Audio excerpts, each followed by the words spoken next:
أعوذ بالله من الشيطان الرجيم. بسم الله الرحمن الرحيم. هل أتى على الإنسان حين من الدهر لم يكن شيئا مذكورا إنا خلقنا الإنسان من نطفة أمشاج نبتليه فجعلناه سميعا بصيرا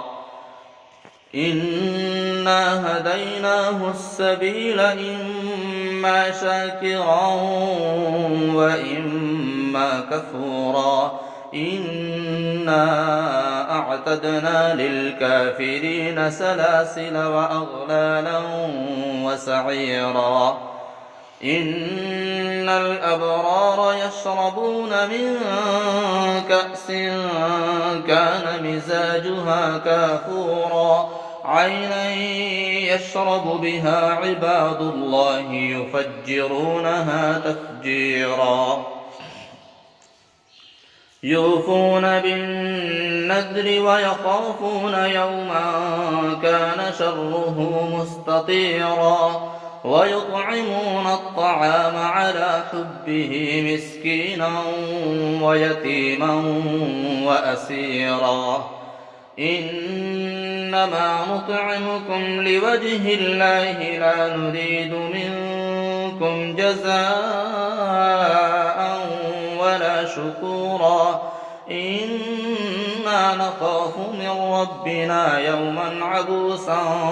قمطريرا فوقاهم الله شر ذلك اليوم ولقاهم نضرة وسرورا وجزاهم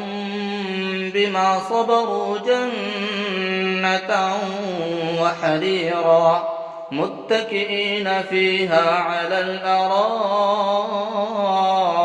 لا يرون فيها شمسا ولا زمهريرا ودانية عليهم ظلالها وذللت قطوفها تذليلا ويطاف عليهم بآنية من فضة وأكواب كانت قوارير من فضة قدروها تقديرا ويسقون فيها كأسا كان مزاجها زنجبيلا عينا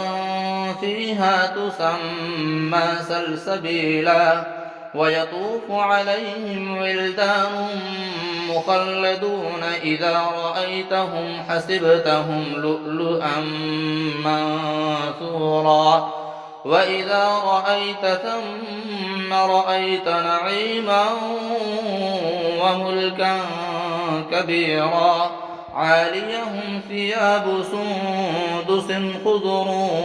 واستبرق وحلوا أساور من فضة وسقاهم ربهم شرابا طهورا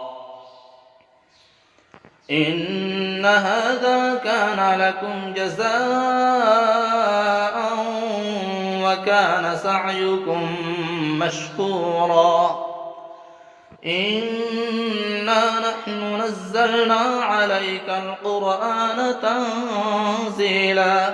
فاصبر لحكم ربك ولا تطع منهم آثما أو كفورا واذكر اسم ربك بكرة وأصيلا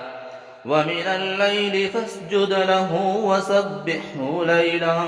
طويلا إن هؤلاء يحبون العاجلة ويذرون وراءهم يوما ثقيلا نحن خلقناهم وشددنا أسرهم وإذا شئنا بدلنا